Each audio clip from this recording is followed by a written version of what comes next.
hacking? Okay, so what is hacking? Activities that aim to compromise computers, systems, or networks by exploiting their security, vulnerabilities, and gain unauthorized access. Okay, so now, as a cybersecurity expert, or someone coming up, we hear of the name hackers every day. And when I tell someone I'm a hacker, they just look at me with one eye like this guy is a bad person, But the thing is, being a hacker is not a bad thing, it just depends on what you do, which path you choose, And hacking, like it says here, is an activity that is aimed to compromise computers. You can also be a hacker that protects people. Personally, I protect people. I try my best, to protect individuals and companies and I don't know, everyone around me. I try to make them safe. I try to educate them in cybersecurity and somehow where I am, people recognize me for that. So this is where ethical hacking comes in. So ethical hacking is the process of legally hacking into computers, systems, or network to test an organization's defense and security. So I'm a penetration tester. I test websites. Sometimes I do that for fun and I report back to them. I just see a site and I'm like, this site seems new, so let me just try a thing or two on it. And when I try and I see some vulnerabilities, I report back to them. I try to contact someone and tell them, see, I see what I found on your system, you know. So in hacking, yeah, because this is a hacking class. So in hacking, we have different phases. We have different phases in hacking. We don't just have one tool. Some person when you think of hacking, they feel there's a tool somewhere where you just download, you go to Google and download and like hacking tool. I don't know, just put Instagram there and it hacks it. No, it doesn't work that way. It doesn't work that way. There are phases to hacking. We have phases to hacking, which is 5 phases here. So we have 5 phases of hacking. So the first one here is the footprinting. Okay, so you have footprinting. That's the first phase of hacking. Then we have the scanning. I'm going to explain what they mean. You're going to have them. You have the scanning. Then we have gaining access, maintaining access, and clearing logs. So for you to hack someone, all right, you need to know some things about this person. All right. For you to hack anybody, even if it's a phone, someone's phone, let's assume I'm with Ayo right now and I want to hack her phone. I should know a thing or two about her. I should maybe peep when she's trying to type her password, maybe try to assume that her username, her password would be her birthday or something close. I have to know some things about her before I try to hack her. So even if I want to hack her Facebook, I should think of a thing or two, that relates to her. If I'm trying for a company also, I'll think of all the possible things, where they host their websites, their domain, who is the owner of the sites, I have to get rather all these information, all this little information from either the company or anyhow, but that's something you're going to learn, which is footprinting. Then we have the scanning. So after we've done our footprinting, that's gathering information about our targets, we then have to scan. We have to scan them, so scan target system and find vulnerabilities that we can exploit. So let's say we have a house, all right. We are black hats first, we have a house you want to steal from, you want to hack, all right. Firstly, you have to do the footprinting, going to that house, just maybe going around, maybe there's a party, we just blend in, try to know some information, get some information about the house, or we can just, stroll around the house, daytime, nighttime. This is footprinting, Now, if you should know a thing or two about this house, we then scan. Now, if I'm using the house as an example, yeah, you can say I'm scanning, like it would be like me going to check the windows if they are properly locked. What kind of padlock do they use for their door? What kind of what they call it, security do they have? If it's a generator, what kind do they have? Is it the type that whenever the power goes off, like NEPA light goes off, generator comes up immediately, like in 2 minutes or in 1 minute? You have to scan for all these things and know where the weakness is. This is where you have to exploit. So let's say we have a very big house of like let's say 20 rooms. It's a very big house, 20 rooms. Think of the house as in websites, about 20 rooms. We've done our footprinting. We know that this house is owned by Mr. Joe. All right, this is the footprinting stage. This house is owned by Mr. Joe, and somehow we are trying to attack this house. We're trying to hack into this house, So after we know that this house is owned by Mr. Joe, that's the footprinting stage. We can then go for scanning. There are different methods, of scanning, which we are going to look into also. We check for the window, maybe just blend in, maybe there's a party there. We look, or we can still do it from afar, to check what kind of windows do they use. Is it the what they call it, louvers, or is it the others GMP? We scan to know if vulnerability is there. Maybe they have this padlock. I don't know, there's this padlock we used to use earlier. Once, I don't know, it just gets bad automatically or on its own, no matter how new you buy it. You can buy it today and the next day padlock is bad. It has these edges around it. It's like cross. That padlock, I think, is very hard to even break. Why there's this other one that once you use cancel under it, it just pops up.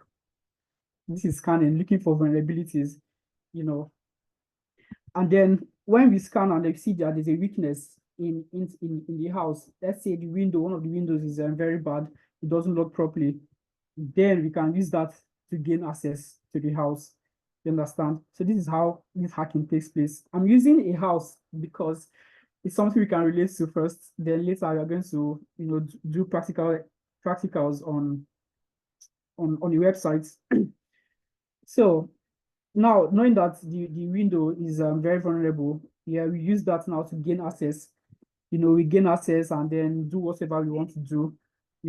Then also we maintain access. So after you've known that this is the window here, it's bad, we have to use paths to gain access. We can then decide that let's change the lock for them. All right, let's change the lock. So whenever we want to go in, we'll have our own key.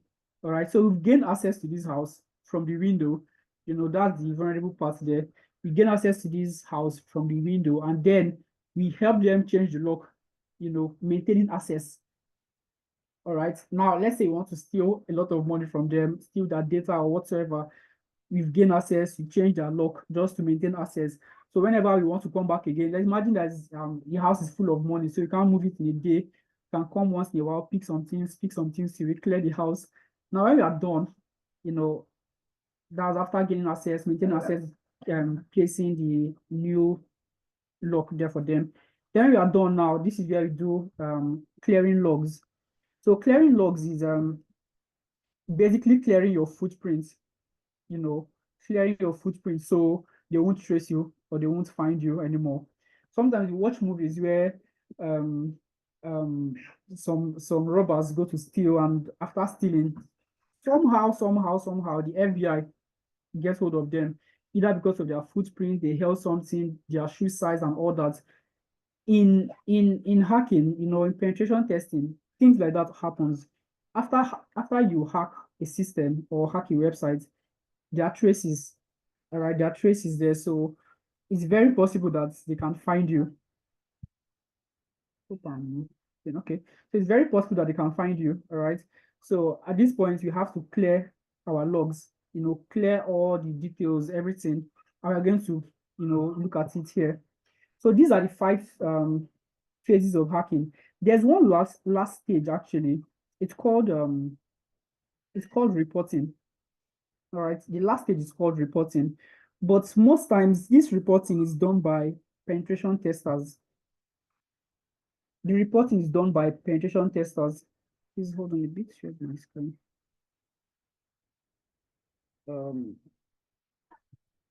Okay, so the reporting is done by penetration testers, all right? They are the ones that give reports. So let's say I was hired to test a site, After I successfully do my footprinting, scanning, I gain access, find vulnerabilities, do whatever I want to do. People pay for this, companies pay for this. They call you and be like, come and test our site to see how secure it is. Now, when you're done with all this, all right, you have to write reports. Now, the report will help them to, strengthen their security if there's a need for that, or also, I don't know, give them a hint of what you did. So if there's any loophole, they can also fix it. Okay, so the first stage, which is footprinting, yeah. So footprint is the first step of any attack on information system in which an attacker collects information about a target system to identify various ways to intrude into their system. Please, if I'm too fast, okay, please, if I'm too fast, please let me know also, please. I feel I'm speaking too fast. So, footprinting, yeah. So we have types of footprinting. We have the passive and we have the active footprinting. So so the passive footprinting is gathering information about the target without direct interaction. So let's say I want to hack someone, all right, and I really don't know this person personally. I can ask around, I can ask a friend. Let's say we are going to a website. So let me share my screen on Chrome. Please hold on. Okay.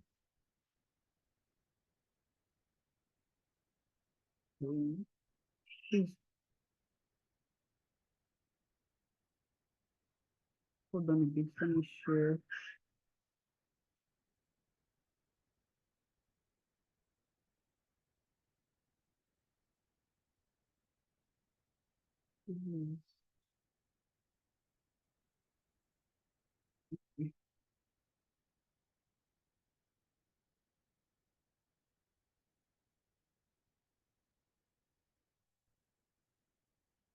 Can you all see my screen? Okay. So I was talking of passive. Yeah. So it's gathering information without direct contact. So Cyber Nation, yes. So Cyber Nation, let's start with Cyber Nation. Let's try to get information about Cyber Nation. So we know the sites that is Cyber Nation. This Cyber, if I'm getting it correctly.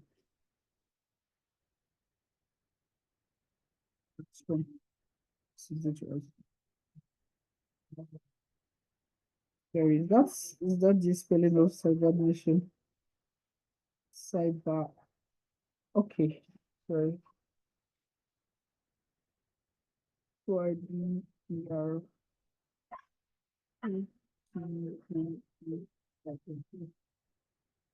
Okay.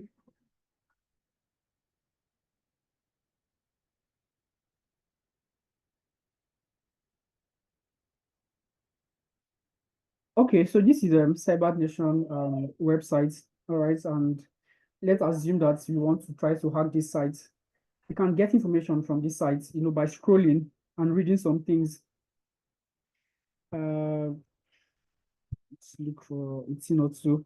Okay, so you can see here, this is passive footprinting. We know that this office is in Ikorodu, Lagos. You can see some phone numbers here, all right, which you can actually use Truecaller also to know who have this phone number. It's still part of what they call it, still part of the footprinting. Knowing who have this phone number and all that. You can also check for other things going through it. You can see they have Facebook, they have their Twitter, this Instagram, LinkedIn, and YouTube. So all these are what they call it passive. All right, I'm just going around trying to know what it is. Then active, directly having direct contact with the site. You can either try to call. Hope I'm not mixing it up. Sorry, hold on. Stop sharing. Please a minute. Just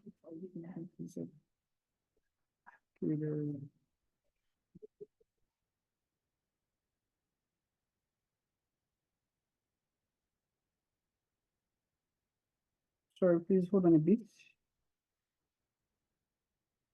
Oh, my bad. I think I just mixed things up.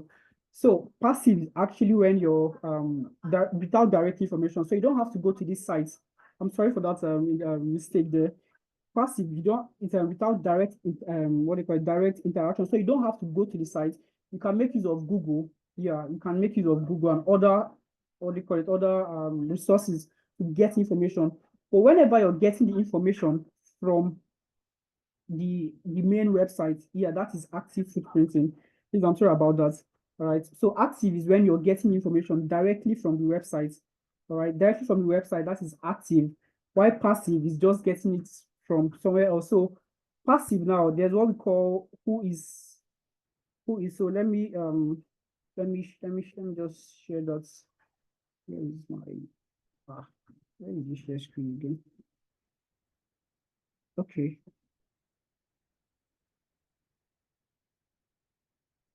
Okay, so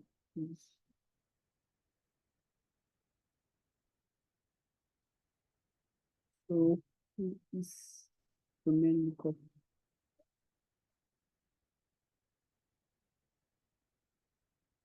Okay, yeah. So when you're doing the what do you call it, passive, we make use of who is.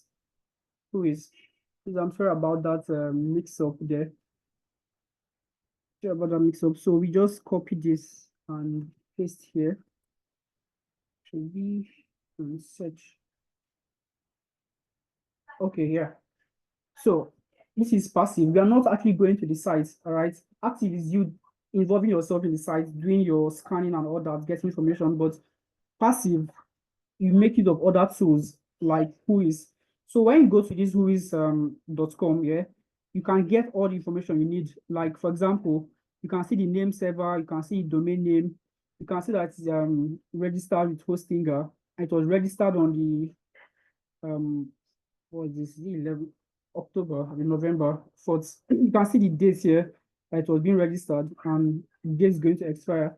So one thing again, you should understand that most times when you look up in websites like this on Whois, when you see the ones that have older date of registration, they look like the one that is original, all right? They look like the original kind of site because most times you have some scam websites.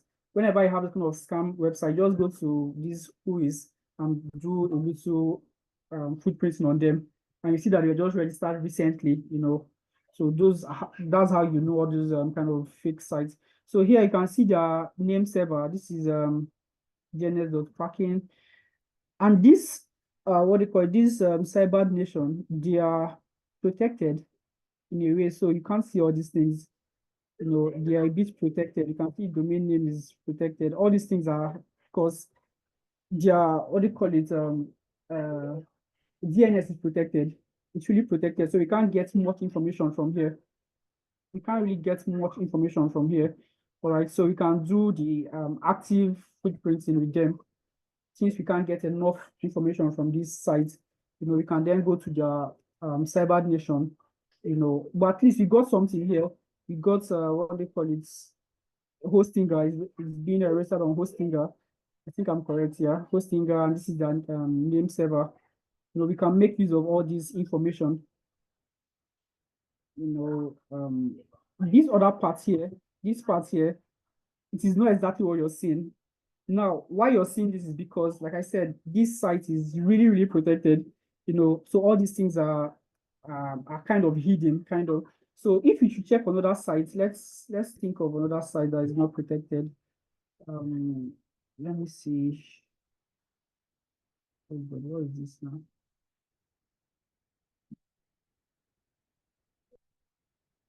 Let me look for sites. This is cyber security companies. Let me get this. Let me see.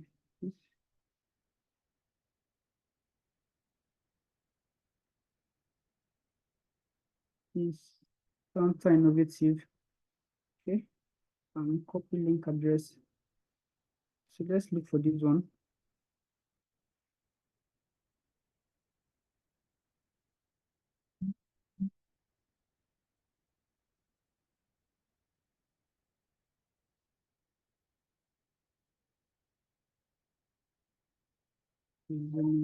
With Daddy. Okay, so these other sites, Tech Behemoth, I don't know, Tech Behemoth. So it registered on GoDaddy, okay, and registered on 2018, and their site is going to expire very soon also. So all this little information. Remember, recently we had an issue with GT Bank where their domain, I think it was it expired, but they forgot to renew it also, and someone else bought the domain. So all this little information can be used by an attacker, by a hacker, to exploit whoever he wants, his victim. So these other sites now, their domain is going to expire very soon, 24th. This 11th is what's November, 6th of November 2024. So you can see the status, name server also. You can also use all this to, to gain access.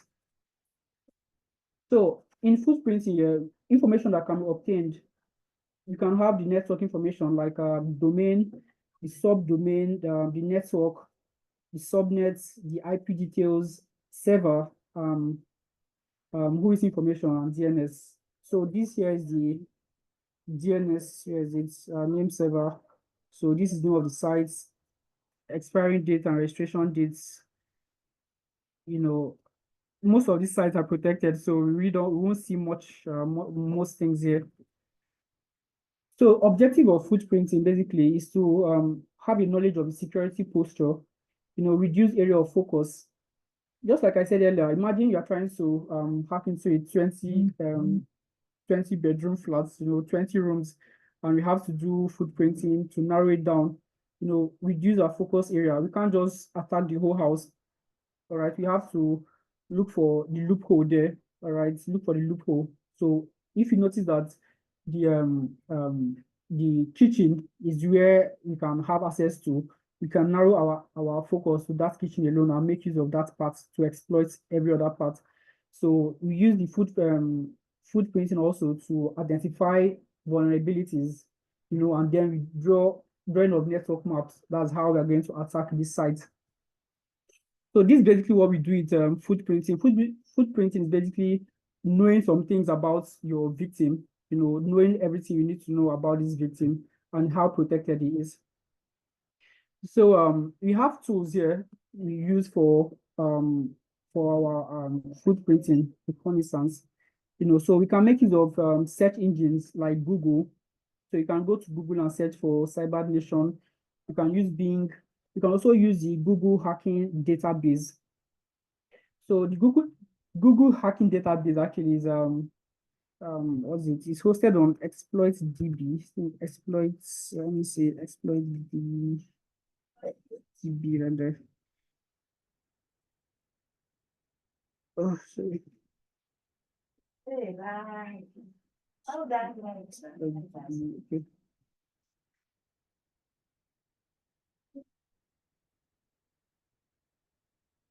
Okay, yeah. So this is what do you call it? Exploits database. We use this also for footprinting. What do you call it? DNS.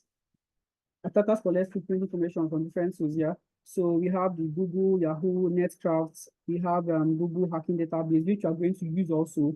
And also we can clone the sites. You can also clone the full sites if there's a need for that. We are going to also do some tests with that using HTTR. I think it's a tool we are going to make use of. So footprinting using the Google hacking technologies. So Google hacking refers to the use of advanced Google search operators for creating complex search queries to extract sensitive or hidden information that helps attackers to find vulnerable targets. Okay, and then we have the GHDB, that's Google hacking database. So over here on the exploit DB, here, if you go to this page, you're going to see the GHDB.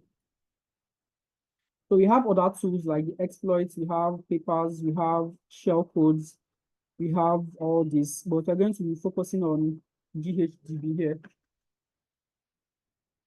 Okay, now this Google hacking database, what is it? So the GHDB is a list of search queries which is used to find publicly available information. Okay, so most time before you want to conduct any hack, all right, there are some persons that have done this before, and whenever they do these things, they write it down somewhere. You can always learn from them. So that's how this GHDB works. So it's we use search queries to find some publicly available information. It has been built for penetration testers and security research, so they can study and improve security. So it's also called Google Docs. That's DORKS, Google Docs. So how does this work? So here we have the docs, okay, and the dates they were added. So whenever someone finds any vulnerability, he comes here to add it up. So these dates, he added this one, then this is the doc. The category is file for containing passwords. This file containing passwords. So if you open this, so this looks like a GitHub link. Okay, so let's click on it.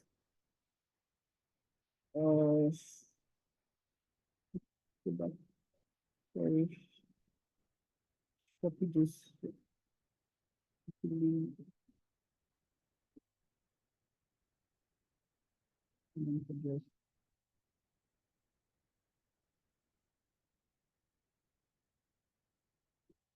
Okay. Exploits. So I'm looking for it soon. Okay. GitHub. So firstly, what this is saying, I'm going to explain what this GHDB means. So here, this is a site, and it's a GitHub site. Okay, so if you search this on Google, now to use this, you have to go to google.com. Using my name.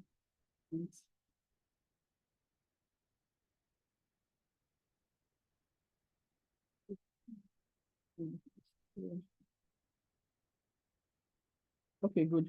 So now I copied this and pasted this here, so you're seeing this, all right?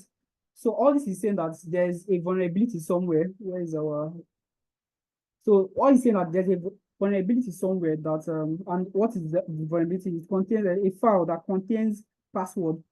So this file here, it contains password and it's a private key, and when you have someone's private key, you can actually do whatever you want with it. So this person here, I think all he does is that he goes to a site or he just explores, goes to people's GitHub, and those that have mistakenly pushed their codes and added their private key to them, he just goes there, take their site and come here to report it. So if someone else wants to, do any attack or perform any attack rather, you can come here and search. And luckily, the site you want to hack might be here also. So you just go to this GitHub here, this one here, and then get it. So if you click on it, it's going to take you to a GitHub page, yes. So you can see taking to a GitHub page, and this is the private key. This is a very sensitive information that's, I don't know why he left it here. Now this is how you get information from the Google hacking database. So also,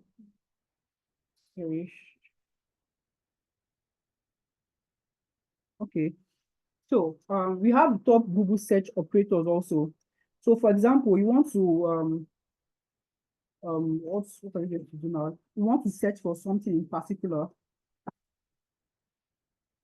Let's say you want to search for live cameras, all right? You want to hack what do you call this stuff? What do you call this? The security cameras here. You want to hack security also and search. So if you search for cam this way, all right, we'll see list of vulnerable cameras that are online. Most of them do not have passwords. Most of them do, and the password is still here. So you have this one here, inside. So now to get this, you have to copy the link. You copy this link here, and then where's the oh Okay, Special one. Serial. Ayo, can you hear me? I'm not even looking. Ayo, Cyril, can you please? Thank you. I didn't hear you clearly, sorry.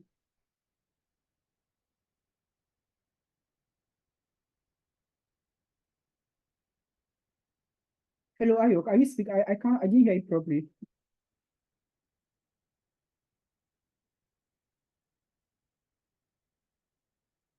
Okay. I don't know. I don't know if she was speaking, but I didn't hear her properly. Okay, so like I said, searching for cameras that are vulnerable, just come here and search for cam or camera, whichever keyword you want to use.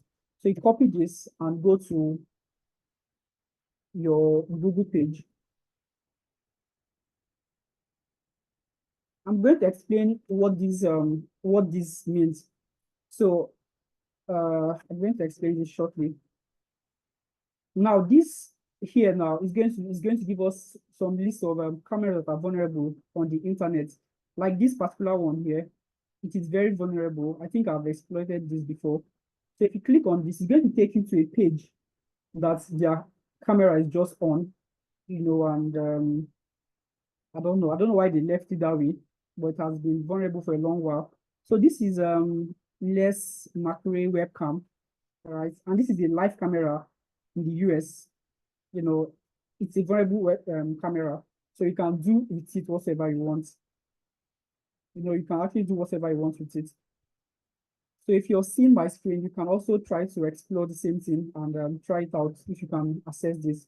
So this is a live camera, which I have actually watched it from afternoon till evening to see if the weather is going to change. And it actually did. So if you look at this part here, you see it's live and you can see the time.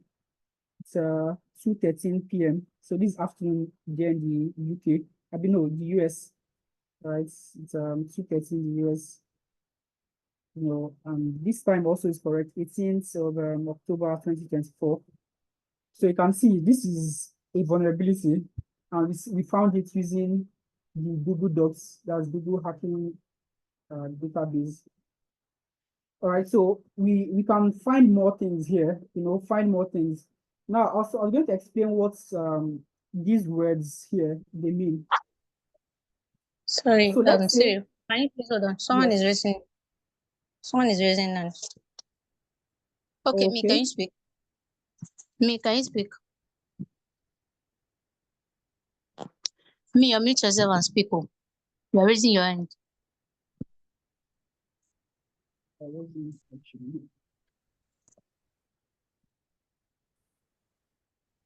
Me, can you speak?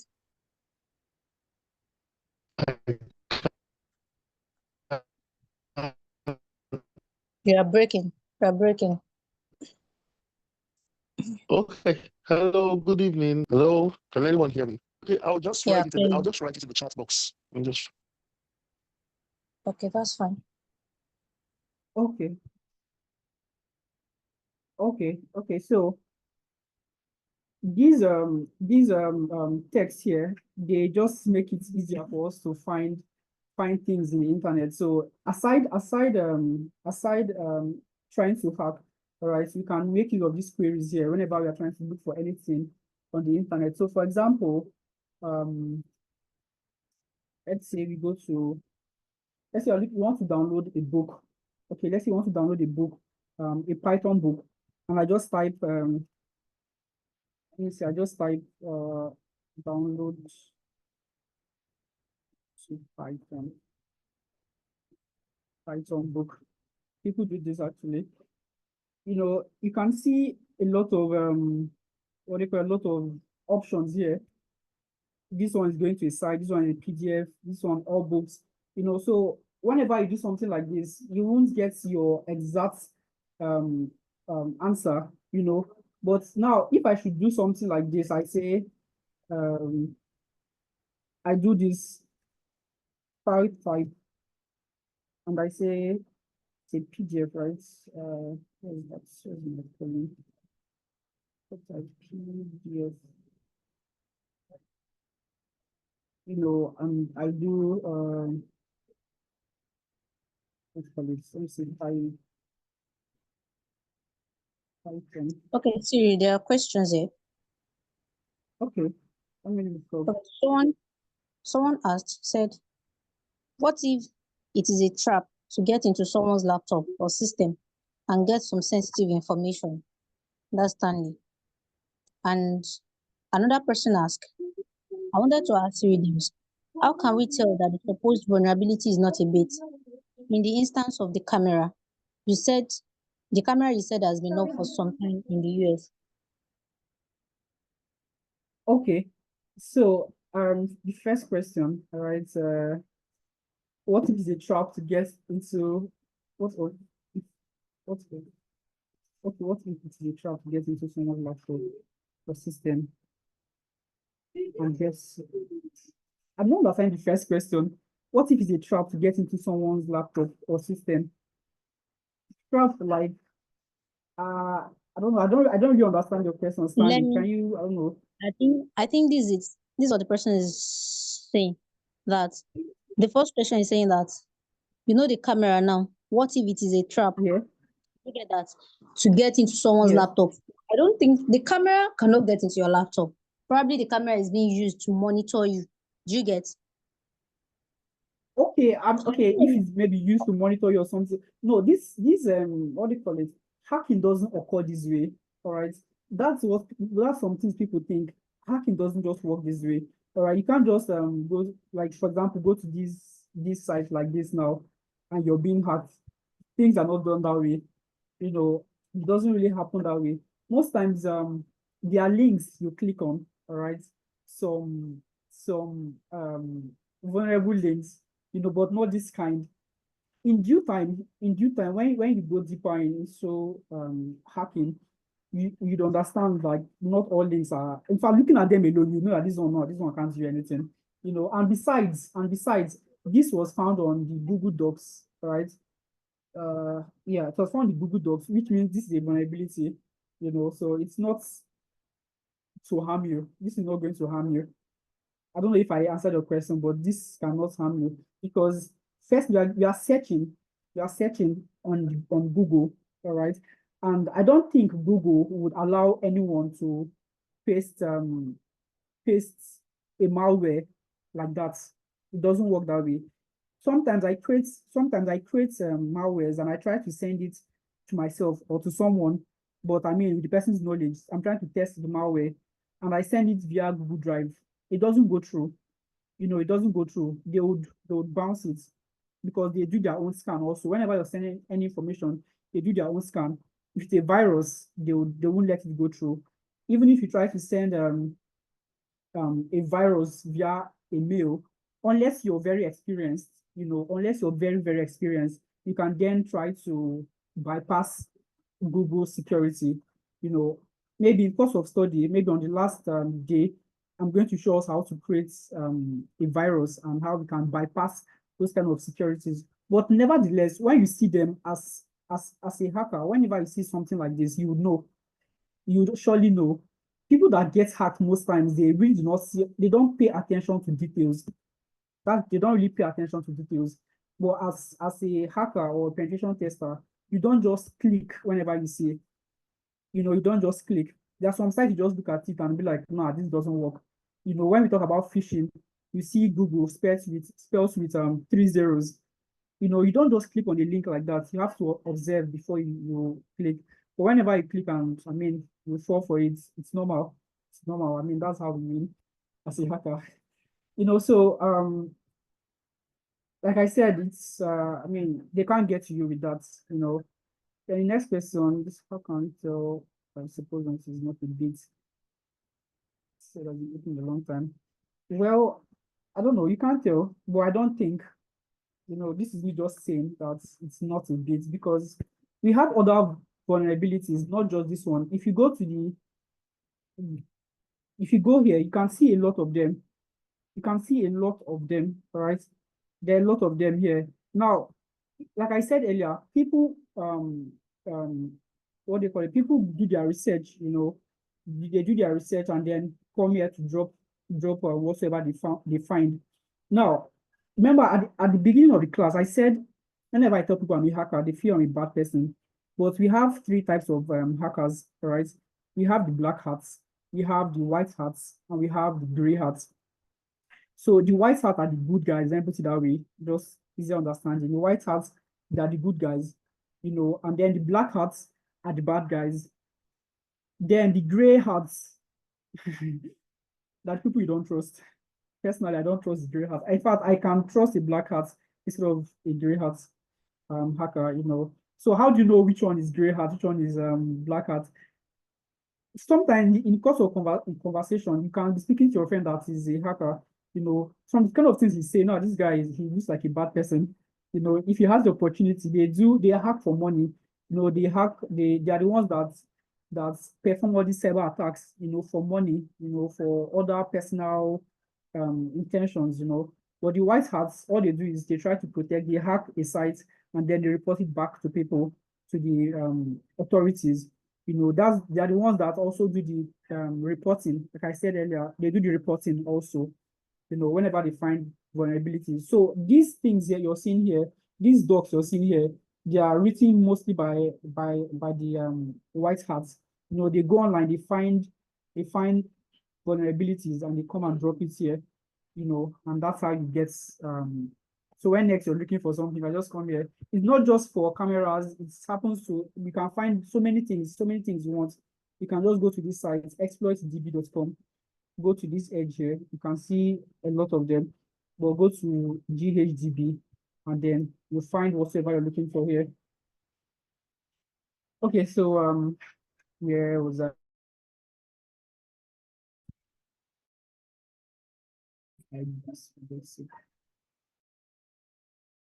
Yeah, so I was talking about get specific. Some persons when they want to download, they just go they'll type download Python, and they're not really getting what they want. But using this format here, you can just get the exact details of whatever I want. Now I said I want a file type of PDF.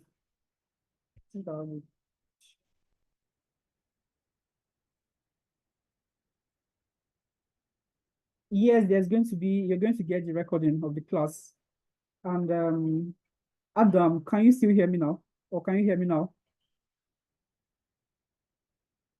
Please just type in the chat if you can hear me. Can anyone hear me? Okay, yes. Okay, thank you. So using this method here, you can get specific what they call it, specific details, you can get specific details of whatever you want. Now I wanted to, surely you get all the updates you need. How you'll take care of that. Okay, so now I use file type PDF and Python. Now, whatever I search here, you can see they are all PDF. They are all PDF, whatever I'm looking for here. So if I want to download something different, let's say it's biology, or let's say mathematics. I don't really know mathematics. See, that's the kind of mathematics. Mathematics. I'm going to get books directly for mathematics in a PDF format. Unlike when I just say,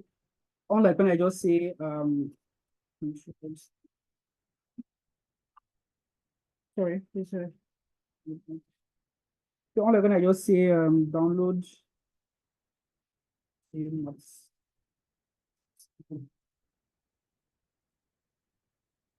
You can see I'm getting different, even if there's PDF here, but I'm getting so many things. Even Google Play is even popping up. Oh God, please, 1 minute, please.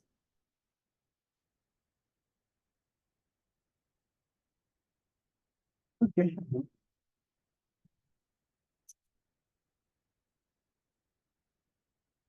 Okay, so where was I? Okay, yeah, GHDB. So that's how we use GHDB, to get to find vulnerabilities and also do some scan also. So let's okay. So I'm going to share this picture here in the group, or I'll give it to Ayo. She's going to send it, share it in the group. So here these are okay. Okay, so using the double quotation here, double quotation simply means finding the exact word, all right, the exact words whenever I use double quotation. Remember how I searched for this here? You can see. So double quotation here is being precise in mathematics. So now let me go further. Let me see. I'm looking for Python. Now you have Python 1 to 3. I think I need Python, yeah, 1 to 3. So if I'm looking for Python 3 in particular, I think I was going to attend to everyone for the WhatsApp group.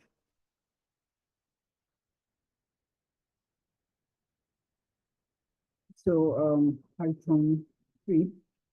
Okay.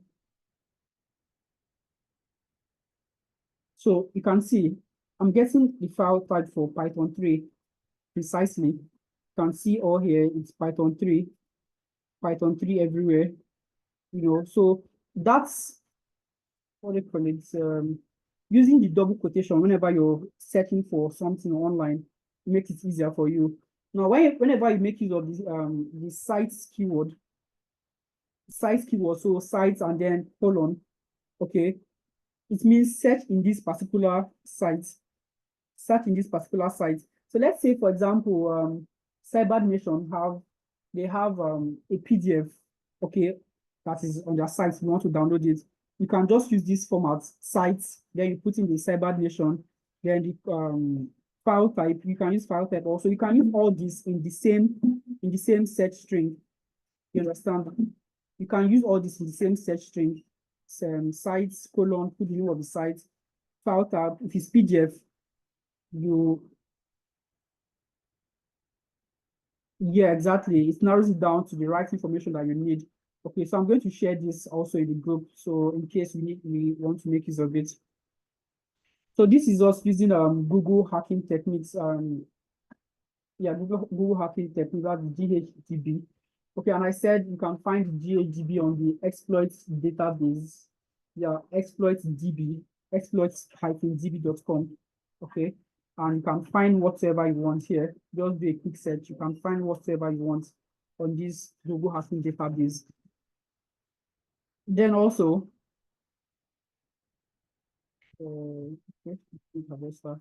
okay, so that's for what they call it, footprinting. We are going to do one more practical. Do we have I don't know what they call this? Okay, now one more thing. Hackers most times we make use of Kali Linux. That's the operating system we use whenever we want to perform our attacks, Kali Linux. Some persons use Windows, but not all softwares are on the Windows, Windows. So we use Kali Linux, all right? And then we can get information also using Harvester. So here you can find okay, background. The Harvester is a footprinting tool which is used for gathering information of emails. All right, so let's say you want to find some email addresses, Now, all this we are talking about is still under footprinting, trying to gather information about a particular site, So, but right now we don't really have anyone in mind, we don't really have any sites here in mind. But whenever we do, I mean, in the course of learning and on your own time, you want to, practice or you want to hack a site. I mean, I forgot to even say whatever I teach you here is for educational purpose only, because I know some persons, I've taught them some things and they did some illegals, but I mean, I told them it was for what do you call it, educational purpose, but they have to use it for their own dreams. So whatever I teach you here is for educational purpose. So that's disclaimer. So the Harvester here is a footprinting tool which is used for gathering information of emails, subdomains, employee names, and all that. So we are going to do one practical. I don't know if we have our Kali Linux, but I have mine already. Okay. Okay, So I to get think your here. okay, yes. Okay, just hold on, please. Let me ask others, just to make it engaging. So I believe we all have our PCs, or maybe a few of us. Do you have people with their PCs? I think the most important thing, the most important aspect of this training is engaging. So if you are just listening and we are not practicing, we're not really be effective. So ethical hacking is not GRC. Just be listening. So it is more of practical hands-on. So if you have a PC, please, we can put it on. I think from time to time, probably you give people chance to share their screen, probably to see.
Hello, can we hear me now? Can we hear me now? Hello? Oh, Siri, can you hear me? Yes, I can hear you now. Yeah, I can hear you. I don't know. I think it was the settings. So sorry, I was saying that everyone should try as much as possible to get their Kali Linux active, except for those who are just transitioning, those who are not, beginners. So probably you can just be watching. But for others, to make it more effective, you can just get our Kali Linux active. So I think from time to time, you'll be asked to share your screen. So just for Siri to Oh, see what's okay. up. Yeah. That's true. We'll be sharing Okay, our I think, screens from sorry, time I to think time. how many people? Okay, wait, we have about 1, 2, 3. Okay, 3, 4. I don't know. Okay, like I'm checking the number of people who have their PC. Some people are saying they have theirs active. Okay, no Okay, problem yeah, then. So we can. okay, someone proposed that I give a run through of how to install Kali. Okay, so sorry, excuse me, Wait, if you're going to give a run through of Kali it's installation, that just would take longer. it's going to be quick. It's just pointing them to the right direction how to install it. Okay, that's fine then. Or I mean, if there's a WhatsApp group, they can actually drop their questions and I can respond to them. For those that also need help to install it, I can just drop a link that they can follow. I don't have there's no WhatsApp group. I think the only group, okay, on MacBook. Okay, the person is saying he has a MacBook. So that means we need to download VirtualBox. You should not run it as distro, right? You should just download VirtualBox. A virtual machine, yeah. Do you have And VirtualBox, Mr. What's his name? Mr. Mr. Gideon. Gideon, Sorry. Do you have VirtualBox or VMware? or they say even on Windows too. So I think we have to create a group for this. Ayo, we have to create a group for this so we can add everyone. you can add everyone there, and I can share whatever information they need. Do you Okay, understand? I'll create a temporary group. I don't like creating group or things like this, but I'll create a temporary group. Okay, no worries. So okay, yeah, I was supposed to put on my VM. Okay, I was having issues because I have two desktops open, so I have to close one because my VM is open on the other one. Okay. Okay, yeah, so it's power of that's all of yes, that's please hold on a minute. I'm trying to power off my Kali.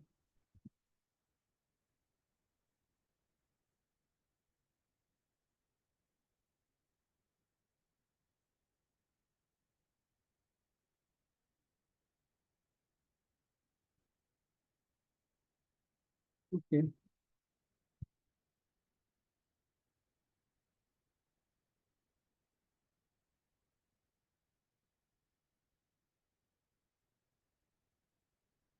Okay, so let me put on my VM. Okay. So to install your Kali, so to install your Kali Linux, you should have a virtual machine. So how these things work is that if you can see my screen, you see that I have a Windows 10 here and I have a Kali Linux here. I used to also have an Android device here. So a Kali, what do you call it? A virtual machine is more like a container, all right? It's more like a container holding other operating systems. So whenever you're practicing, you're trying to perform a hack, all right, you're using a virtual environment. You're not using your main system. Some persons they use their systems at their what do you call it? Their system is actually a Kali system. You put it on, you don't see these what do you call it? These Windows stuff like this. You actually see the Kali sign. So here I'm making use of a virtual machine, a VMware, all right, and I have Kali installed in it. I also have Windows 10 installed. So I use my Windows 10 to test my viruses whenever I create one. I use it to test viruses. So this is my Kali. I'm going to run it now.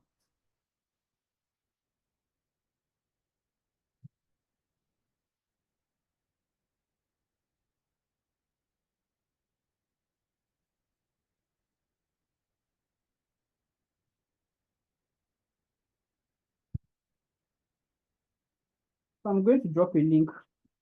It's actually a YouTube link where I'm going to give a step-by-step process on how to install Kali Linux for both for MacBook and also for Windows. So here's my Kali still loading up. So Kali Linux it comes with some pre-installed tools already, some pre-installed tools. Whenever you install Kali, you should have some hacking tools already in it. Okay, so that's the group there. You can just click to join.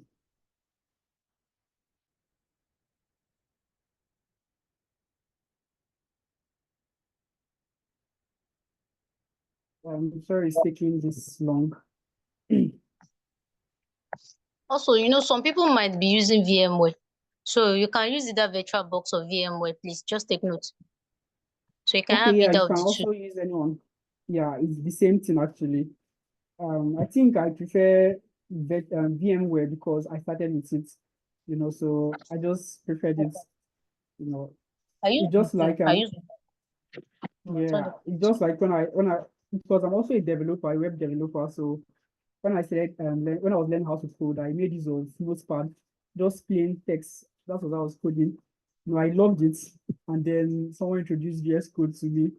I started using VS Code, and I enjoyed using VS Code. But at some point, they brought in is it Eclipse.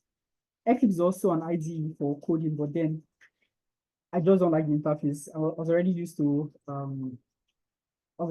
my normal VS Code. So yeah, so this is the interface of this. Okay, so I'm going to just put in password and username.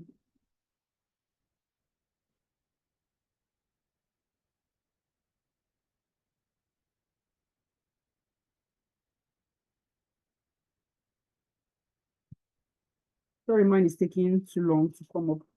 Some days are like that. Some days you respond.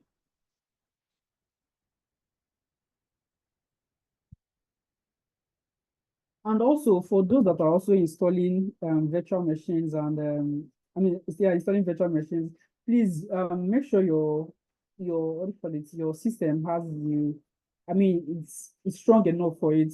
The specification is strong enough.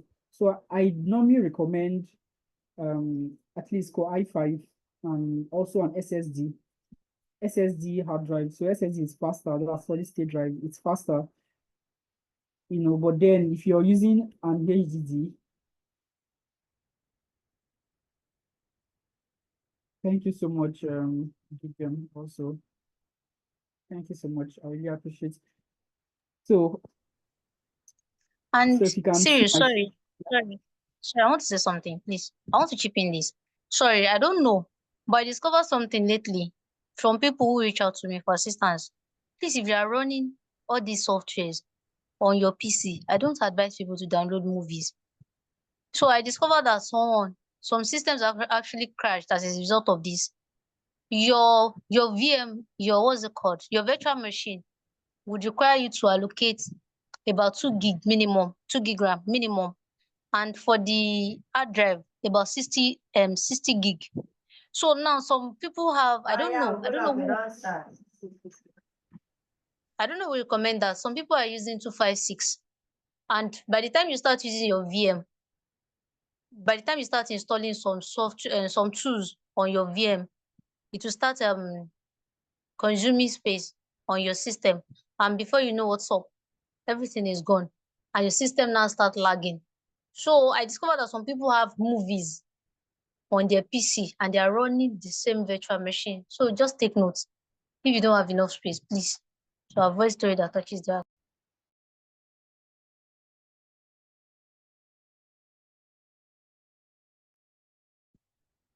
Okay, can proceed.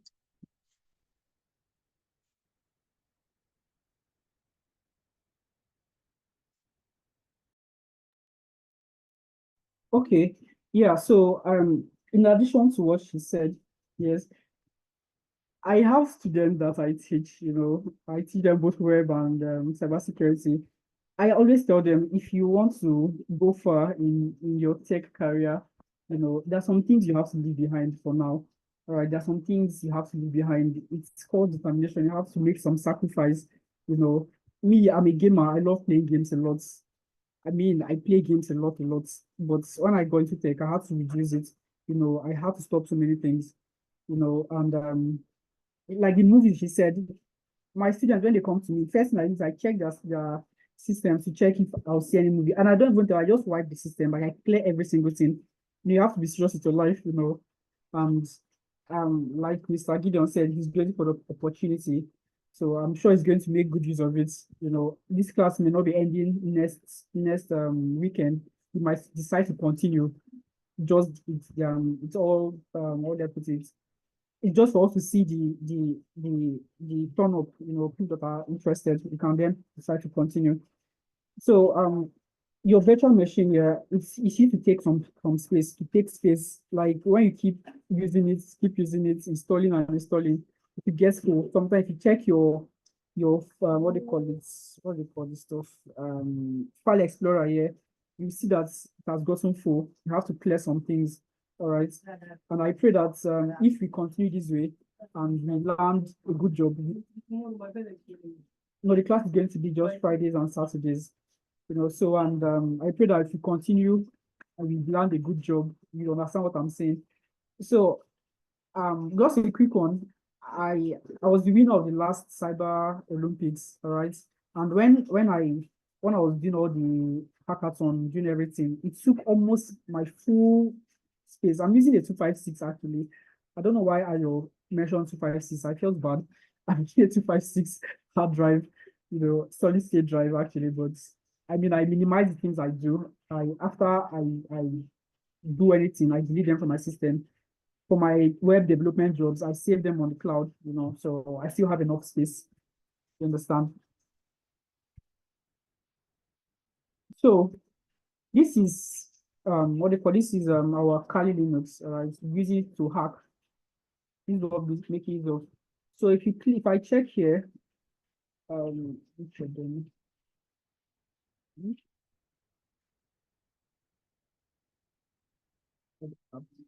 Okay, so you can see my screen. You can see we have a lot of tools here. All right, we have a lot of tools for information gathering. You can see we have Multego, which we are going to make use of. We have Net Discover, Nmap. Nmap is for scanning. We have all these tools. They come pre-installed whenever you install your Kali. You can see for vulnerability analysis. For vulnerability analysis, we have all these also. Exploitation, password attack, can see John the Ripper, can see all this. So this is why we make use of Kali Linux, because it's a bit tricky when you're making use of it on Windows, and not all these tools are on Windows. So I was talking about the harvester. Okay, the harvester, we're going to make use of it to get some company emails. This is us still doing our footprinting, doing our reconnaissance. We are trying to find everything we can about a company. Trying to hacking doesn't happen in just one day. That we have time to prepare and prepare. Sometimes take weeks, sometimes it can take months, depending on how big your attack wants to be. One movie I always not really a movie, it's a documentary. I always advise people to watch is Billion Dollar Heist. Billion Dollar Heist is about cybersecurity, how they hacked the is it Swiss bank, how they hacked the Swiss bank, and they stole about almost $100 billion. Until today, there's no trace of them, no trace. That's how hacking can be, and it wasn't a one-day job. They had time to plan and plan and plan. Yeah, so now let's go back to our Kali. So the harvester, here we have our terminal, which we are going to make use of. So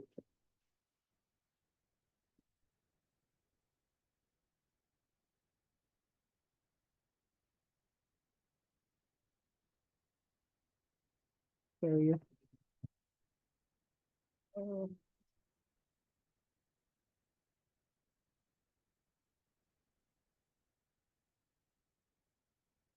Uh, that movie is not on Netflix. I doubt it's on. No, it's not on Netflix. You cannot have searched for it. So this harvester here, harvester, let me see, help, right? Mm, this,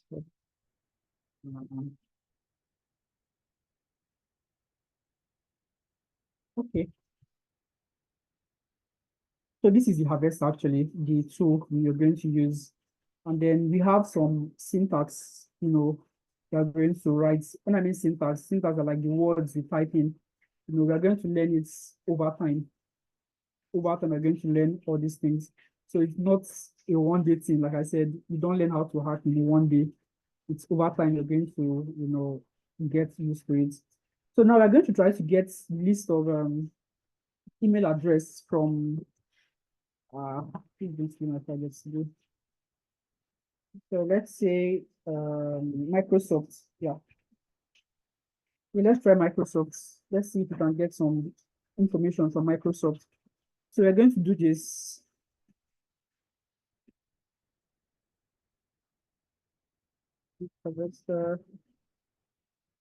Then -d. So -d basically is domain, the domain you want to find. So we want to look for email addresses on a particular domain. So Microsoft.com here. Microsoft, right? Then we use -l. Now -l actually gives us, after using -l, you have to put the other put is like number of search you want. So we're going to go with the highest. Let's go with 1000.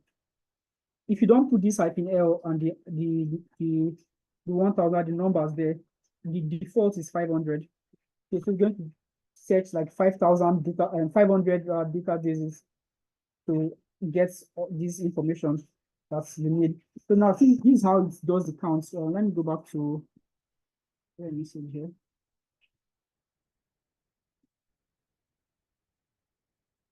Do you have to connect to internet? Yes, you have to be connected to the internet to do this.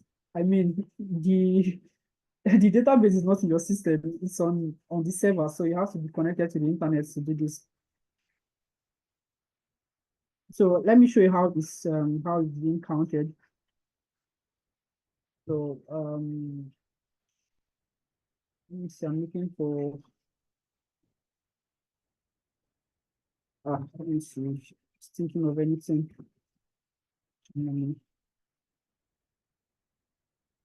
Okay, yeah, so now I just searched for Germany.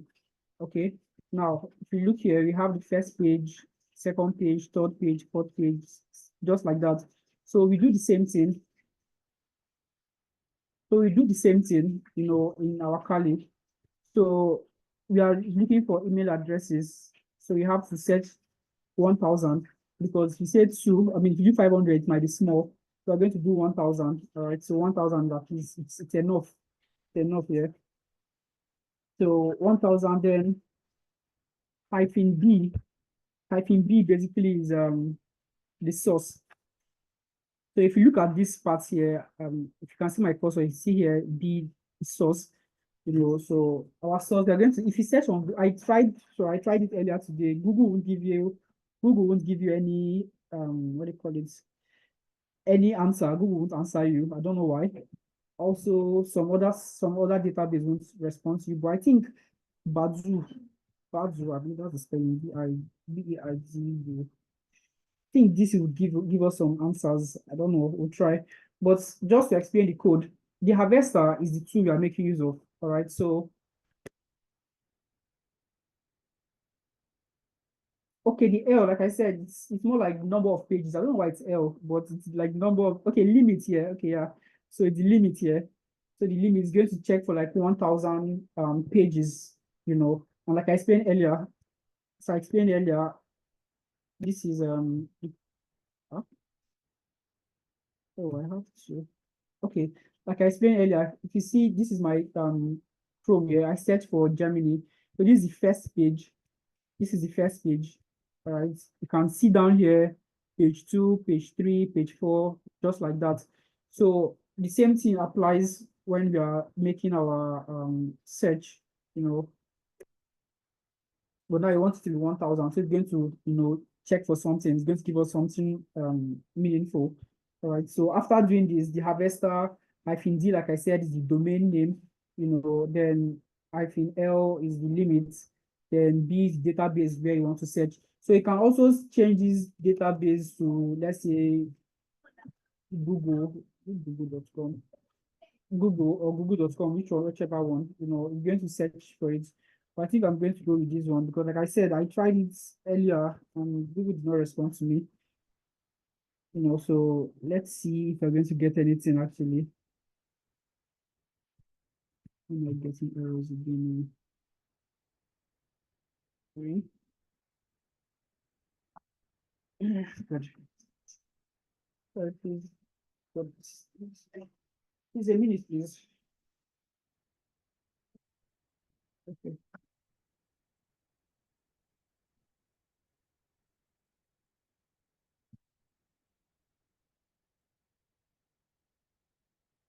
So, okay, error.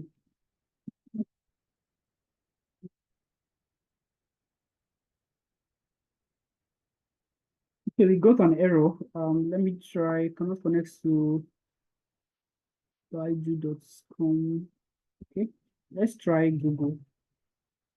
Let's try Google.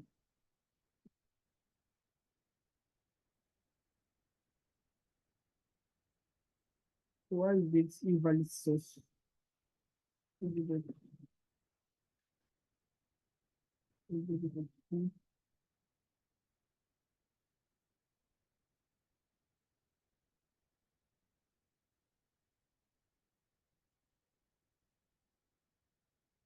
Sorry, Microsoft.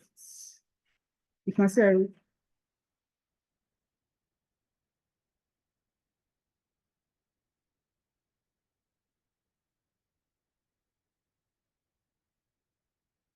Stanley. Okay, Stanley, like I said, remember I said earlier that the harvester, okay, we use it to get information from information like email address, and let me just put it up here. Here, no, not this. So the harvester is a footprinting tool which is used for gathering information of emails, subdomain, host, employee names, open port, and banners from different public sources like search engines. All right.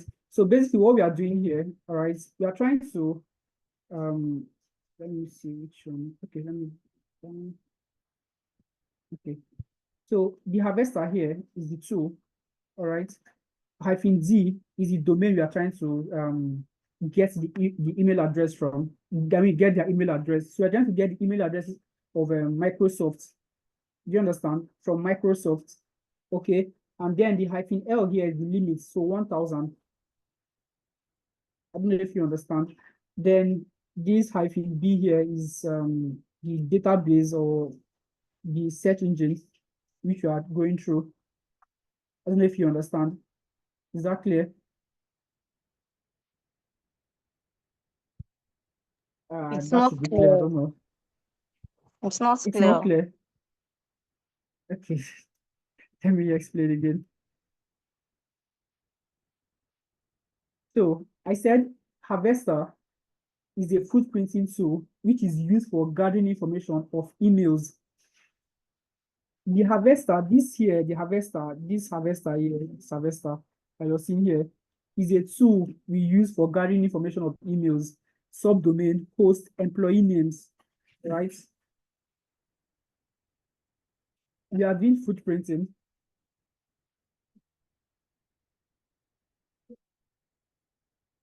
We are actually searching for the emails or email address of employees in Microsoft. Those people that, okay, let's say the people that work in Microsoft are looking for that email address. Let me put it that way. They're looking for that email address, but we are searching for it on Google. Exactly. So let's say you are we have Cyber Nation, people working in Cyber Nation, and we want to get their email address. All right.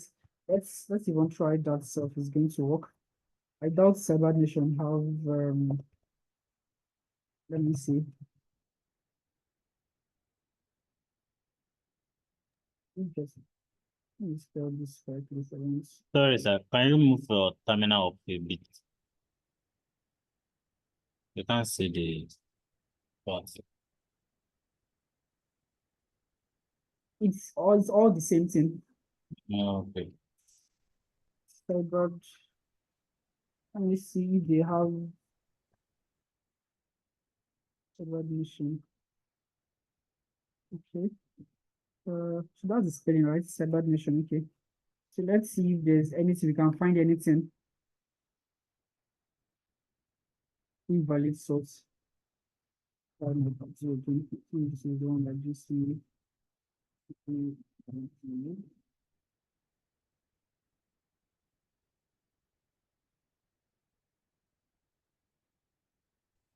So you can see here, target Cyber Nation. So it's going to like try to search if there is anyone at all. It's supposed to give us feedback, but if there's none, you have to try something else. Now, one thing you should note is that whenever you're doing your what do you call it, your footprinting, one tool might be working for you, the other might not be working. Now we have various tools. I don't know why I'm having this error of this network. I'm not connected to hosts. I really don't know why I'm getting this error. I'm suspecting my network is terrible. So this error might be due to what they call it network. On the other hand, it might be that there's nothing, they didn't find anything. Like you can see here saying no IP address found, no email address found, no hosts found.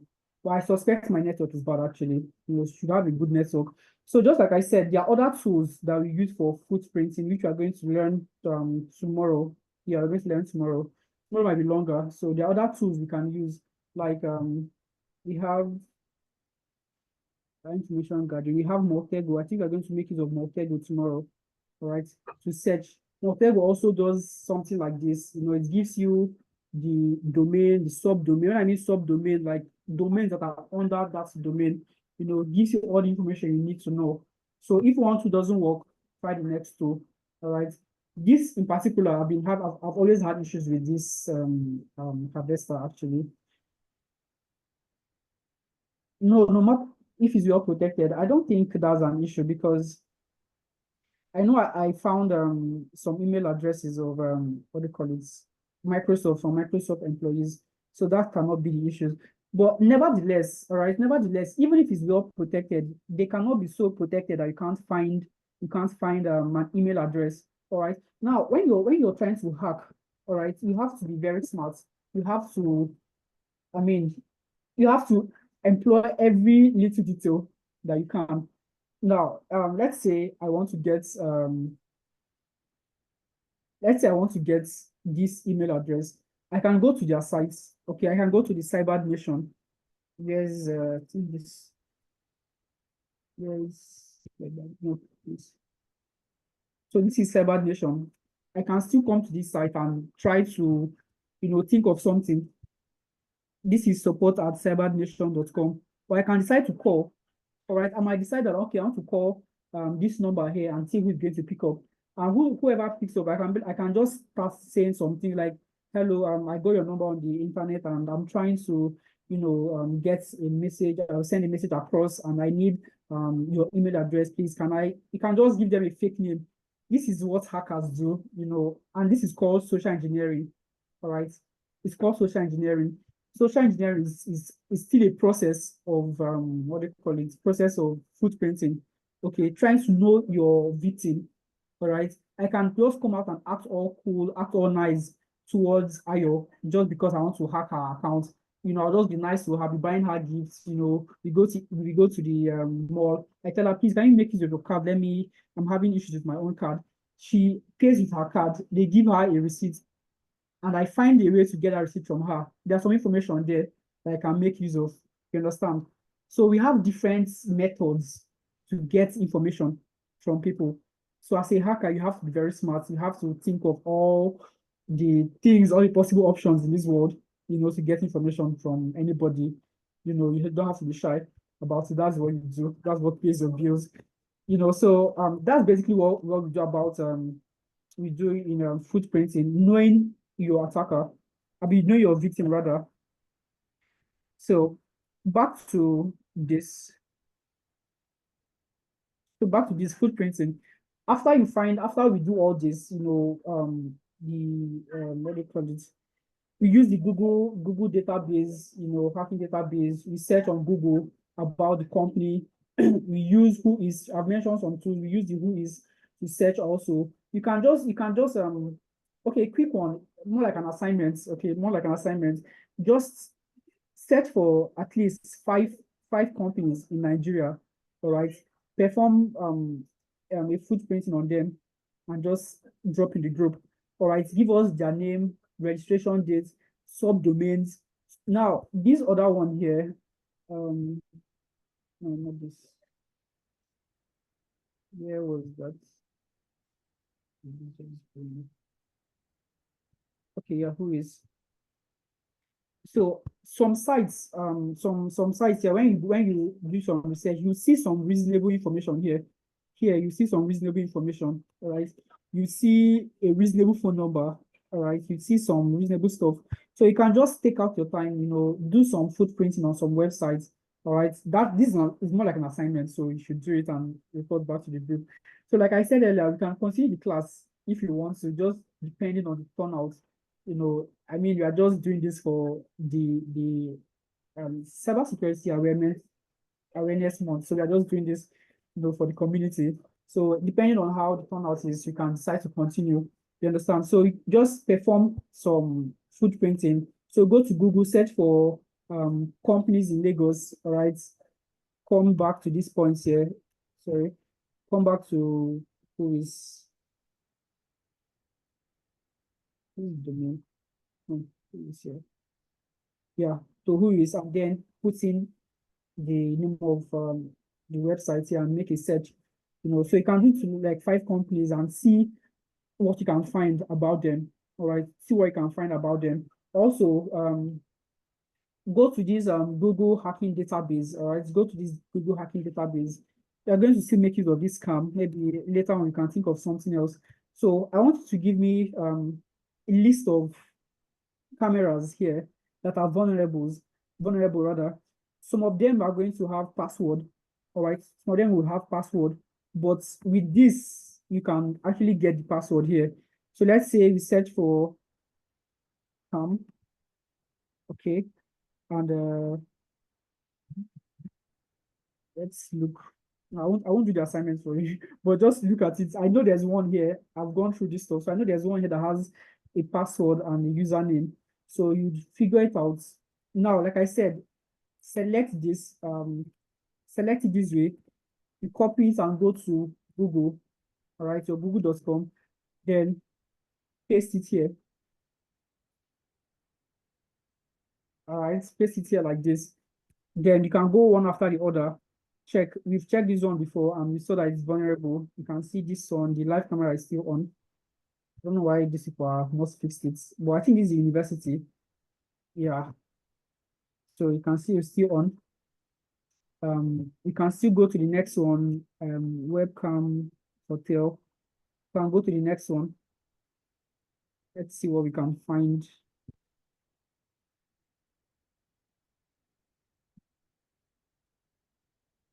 I think this should be a camera also.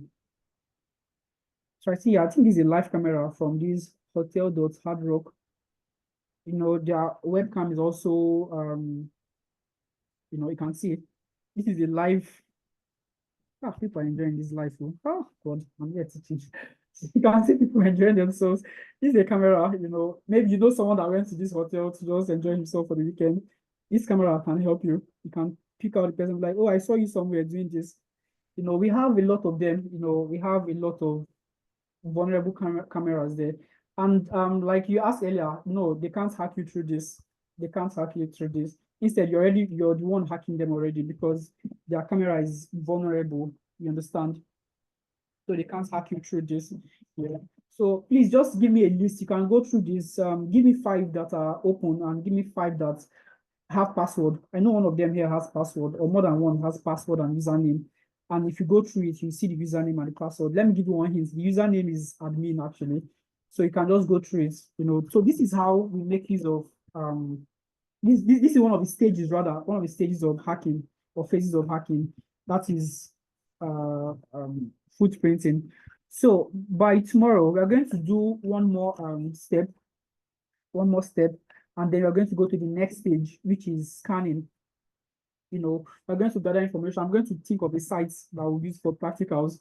I'll think of the sites and we'll just do some footprinting around it. Tomorrow is going to be practical. We're going to get involved. So please, if you're in the group, I'm going to drop a link. I'll drop a link to a link on how you can download VMware and VMware and Kali Linux, yes. So I'll drop a link how you can do that. We're going to perform some little footprinting and scanning. All right, so scanning, basically scan your targets to find vulnerabilities. Now, this scanning here, you can come and search for, what do you call it? These sites can come and search in their sites. We can use Nmap. There's a tool called Nmap. Okay, it's going to give us more vulnerabilities, more vulnerabilities. All right, so you can use it to get more vulnerabilities and know how to attack them. You can decide to use their camera. Maybe someone is watching. Maybe they have what they call it, a security guard watching. Yeah, maybe they have a security guard watching people here. Maybe they do, maybe they don't. We don't know. Let's say you want to attack this hotel. These are people, enjoying themselves. I think this is the week here, so I don't really know. So we can decide to come here and disable the camera. It's up to us. All right, can disable the camera. Maybe someone, one of our, let's say hacker is somewhere sitting somewhere here, trying to assassinate somebody, just come hack, put off the camera, they do their job, put it on. There's no evidence, you understand? So this is how hacks takes place, you know. So I'm going to drop the link after this class. And then tomorrow, like I said, we are going to have one more practicals on Thursday. And then we're going to have, we're going to be scanning, we're going to scan. Then next week, we're going to gain access. Next week, we are going to create a virus. We're going to create a virus and try to bypass Windows. So we'll test it on ourselves, actually. We'll not use it on someone else. I mean, we test it on ourselves, you know, and maintain access and then clear log. So I'm going to try as much as possible to do this in 2 weeks. All right, so I'm going to try as much as possible to do this in 2 weeks. All right, so I think that's all for today. If you have any question, please feel free to ask at this moment. All right. Yeah. Are you guys still here?